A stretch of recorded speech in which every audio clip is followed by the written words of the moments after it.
Hello friends, welcome back to my new video. Second grade की preparation की जो क्लासें हमने कल से स्टार्ट की थी, उसमें आज आपके लिए नेक्स्ट वीडियो लेकर आई हूँ। देखिए, कल से हमने राजस्थान जीके स्टार्ट कर दिया था और मैं कोशिश करूँगी कि लगभग 5 से 7 दिन के अंदर ये जितने भी राजस्थान हिस्ट्री है वो सारी कंप्लीट करवा दूँ। उसके बाद हम ज्योग्राफी और 5-7 दिन के अंदर ही मैं आपकी करंट की क्लासें भी रोज़ पूरे महीने की एक जो करंट की क्लास है, मैराथन है, लगभग आधे घंटे की होगी, वो लेकर आऊँगी। उसके अंदर आपके सारे करंट भी कंप्लीट हो जाएगी, ज्योग्राफी में कंप्लीट करवा दूँगी और हिस्ट्री में कंप्लीट करवा दूँगी। ठीक है, उसके अलावा जो टाइम बचेगा तो दूसरे टॉपिक भी देख लेंगे। ठीक है, अब देखिए मैं इसके अंदर क्या करवा रही हूँ। तो मैं इसके अंदर जो भी 2023, ठीक है, 2023 में अब तक जो एग्ज़ाम हो चुके हैं और उससे पहले 2023 से पहले के जितने भी ईयर में जो भी एग्ज़ाम हो चुके हैं, उसमें हमारे सिलेबस के अकॉर्डिंग एक एक टॉपिक के अकॉर्डिंग जो भी क्वेश्चन बनते हैं वो सारे क्वेश्चन मैं आपके लिए टॉपिक वाइज लेकर आई हूँ। ठीक है, टॉपिक वाइज देखने का मतलब ये हो गया कि आपको वो टॉपिक भी क्लियर हो जाएगा और आपके क्वेश्चन भी क्लियर हो जाएंगे। ठीक है, मुझे उम्मीद है लगभग 80 से 90% क्वेश्चन इनमें से ही रिपीट हो जाएंगे। ठीक है, तो चलिए स्टार्ट करते हैं आज का वीडियो। देखिए, सबसे पहले कल हमने जो 3 टॉपिक थे वो एक ही वीडियो में देख लिए थे। एक तो राजस्थान की जो सभ्यताएं थी, चारों सभ्यताएं हमने देख ली थी। अजमेर के चौहान वंश जो था वो देख लिया था।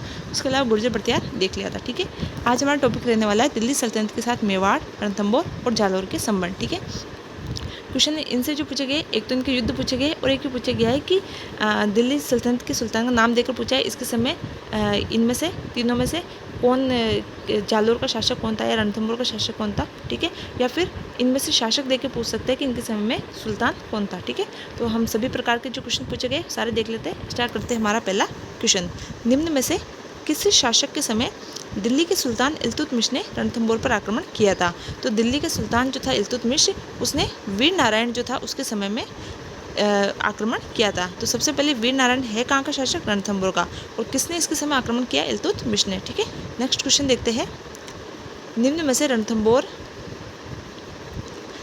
के किस शासक के समय रजिया सुल्तान ने मलिक कुतुबुद्दीन और हसन गौरी के नेतृत्व में आक्रमण किया। देखिए, सुल्तान इल्तुतमिश के बाद कौन बनी, रजिया सुल्तान, और उसने किसके नेतृत्व में आक्रमण किया, तो मलिक कुतुबुद्दीन और हसन गौरी के नेतृत्व में आक्रमण किया। उस समय शासक कौन था, रणथंभौर का।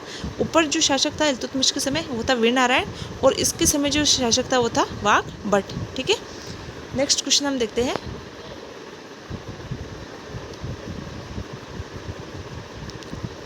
नेक्स्ट क्वेश्चन है हमारा कि किस रणथंभौर शासक ने दिल्ली सल्तनत के जलालुद्दीन खिलजी को परास्त किया। ठीक है, रणथंभौर का शासक था हमीरदेव चौहान। ठीक है, उसने जलालुद्दीन खिलजी को तो परास्त कर दिया था। फिर जलालुद्दीन खिलजी ने झुंझलाकर एक बहुत फेमस डायलॉग बोला था, और वो डायलॉग अगर आप में से किसी को पता है तो मुझे कमेंट बॉक्स में लिख के जरूर बताना। ठीक है, और उसके बाद में 1300 के अंदर, इस 1300 एक गलत हो गया। ठीक है, 1300 के अंदर अलाउद्दीन खिलजी ने वापस से रणथंभौर पर आक्रमण किया और हमीरदेव चौहान को परास्त कर दिया। ठीक है, नेक्स्ट क्वेश्चन देखते हैं हम। अलाउद्दीन खिलजी ने रणथंभौर पर आक्रमण क्यों किया, यानी कि अलाउद्दीन खिलजी ने रणथंभौर पर आक्रमण करने का कारण क्या था। क्या राणा की सेना सुदृढ़ थी, क्या सुल्तान के विद्रोही को उसने शरण दी थी, या फिर राणा ने युद्ध के आगे से पहल की थी। और ऑप्शन देख लेते हैं एक और। जलालुद्दीन ने इसके लिए आदेश दिया था। तो देखिए, जलालुद्दीन तो बेचारा उस समय मर गया था। ठीक है, तो उसका कारण जो मुख्यतः माना जाता है वो है कि सुल्तान के 2 विद्रोही थे, एक तो मोहम्मद शाह, ठीक है, और एक केहबरू। इन दोनों ने शरण मांगी थी हमारे हमीरदेव चौहान से। ठीक है, तो इन्होंने दोनों को शरण दी थी, जो युद्ध का मुख्य कारण माना जाता है। नेक्स्ट क्वेश्चन देख लेते हैं। 1300 ईस्वी के अंदर रणथंभौर पर आक्रमण किया था किसने, अलाउद्दीन खिलजी ने। तब उसका सेनानायक कौन था जो मारा गया। तो पहला क्वेश्चन तो ये है कि इस समय जब उसने रणथंभौर पर आक्रमण किया 1300 में, तो उसने किसके नेतृत्व में सेना भेजी, यानी कि सेनानायक कौन था, तो वो था नुसरत खां। ठीक है, उसका एक सहायक था उल्लुग खान, और उसका सेनानायक जो था नुसरत खां वो मारा गया था। ठीक है, तो देखिए नेक्स्ट क्वेश्चन भी ये पूछा हुआ है कि चौहान जो शासक था हमीरदेव चौहान, उसके विरुद्ध मुस्लिम सेना का नेतृत्व किसने किया था, अलाउद्दीन खिलजी का। तो ये किया था नुसरत खान ने। ठीक है, क्वेश्चन दोनों ही पूछे गए, मैंने दोनों इंक्लूड कर लिए। नेक्स्ट देखते हैं हम। रणथंभौर की विजय के उपरांत अलाउद्दीन खिलजी ने इस दुर्ग को किसके अधिकार में सौंप दिया था। तो देखिए, नुसरत खान तो उस वक्त मर चुका था, तो इस दुर्ग पर अधिकार करके किसको सौंप दिया था, उल्लुग खान को सौंप दिया था। ठीक है, नेक्स्ट क्वेश्चन देखते हैं। जालौर के चौहान शासक में से कौन से शासक को दिल्ली के किसी सुल्तान के आक्रमण का सामना नहीं करना पड़ा? ये बहुत इंपॉर्टेंट क्वेश्चन है कि जालोर का, वो रणथंभौर के हमने ऊपर पढ़ लिए सारे। अब नेक्स्ट जालोर, यानी कि जालोर का ऐसा कौन सा शासक था जिसके समय किसी भी दिल्ली के सुल्तान ने आक्रमण नहीं किया? तो वो था चाचक देव। ठीक है, क्योंकि देखिए सबसे भाई चाचा जी है, चाचा जी पर किसी ने भी आक्रमण नहीं किया। ठीक है, तो चाचक देव याद रखिएगा। नेक्स्ट क्वेश्चन देखते हैं, जालोर के किस शासक के समय दिल्ली के सुल्तान इल्तुतमिश तथा नासिरुद्दीन महमूद ने आक्रमण किया था? तो देखिए रणथंभौर में जब इल्तुतमिश ने आक्रमण किया था तब कौन था? वीर नारायण था।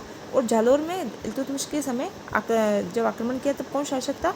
तो वो शासक था उदय सिंह। ठीक है, और इल्तुतमिश के जस्ट बाद में ही कौन बना था? नासिरुद्दीन महमूद। तब भी कौन शासक था? उदय सिंह। ठीक है, नेक्स्ट क्वेश्चन देखते हैं, निम्न में से किस राजस्थानी ग्रंथ में अलाउद्दीन खिलजी की जालोर विजय का विवरण मिलता है? तो कान्हाड जी जो प्रबंध है, कान्हाड प्रबंध जो है उसमें जो जालोर विजय है उसका विवरण मिलता है। कान्हाड कौन था? जो जालोर का शासक था। ठीक है, जिसको अलाउद्दीन खिलजी ने हराया था। नेक्स्ट देखते हैं, फरिश्ता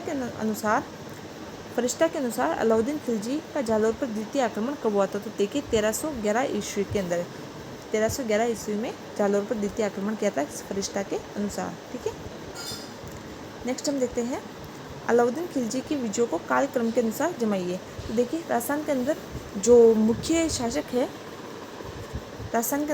शासक है वो है हमारे अलाउद्दीन खिलजी जी एक। ठीक है, उन्होंने मुख्यतः ये 4 विजय की थी और इन चारों की ईयर आपको याद होनी चाहिए। सबसे पहले उसने की थी रणथंभौर विजय 1300 ईस्वी के अंदर, थोड़ा नीचे लिख देती हूँ। ठीक है, सबसे पहले रणथंभौर विजय की थी 1300 ईस्वी के अंदर। ठीक है, उसके बाद में सेकंड उसने चित्तौड़ विजय की थी 1301 ईस्वी के अंदर। ठीक है, उसके बाद उसने जालोर विजय की थी, सिवाना विजय। ठीक है, इसको सिवाना कर लीजिएगा, सिवाना विजय की थी 1308 ईस्वी में। ठीक है, उसके बाद लास्ट उसने जालोर विजय की थी 1311 ईस्वी में। ठीक है, चारों डेट आपको याद होनी चाहिए और इनका चारों जो है इनका क्रम भी आपको याद होना चाहिए। तो जमा लेते हैं एक बार हम। सबसे पहले रणथंभौर, उसके बाद में चित्तौड़, उसके बाद में उसके बाद में सिवाना और उसके बाद में जालोर, यानी कि 1 3 4 2, 1 3 4 2 पहला ऑप्शन इसका सही हो जाएगा। नेक्स्ट क्वेश्चन देखते हैं, निम्न में से किस रचना में अमीर खुसरो ने चित्तौड़ पर अलाउद्दीन खिलजी के आक्रमण का वर्णन किया था? तो खजाइन उल फुतूह जो है अमीर खुसरो की, उसमें उसने अलाउद्दीन के चित्तौड़ आक्रमण का वर्णन किया था। नेक्स्ट देखते हैं,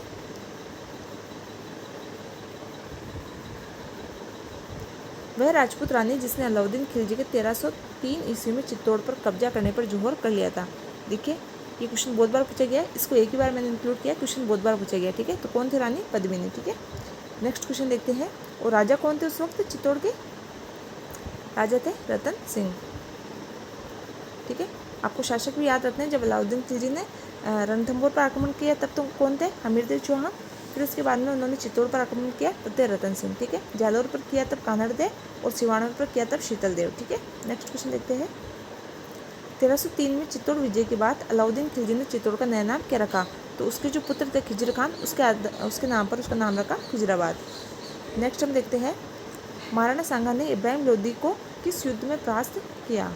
तो महाराणा सांगा ने इब्राहिम लोदी को किस युद्ध में परास्त किया?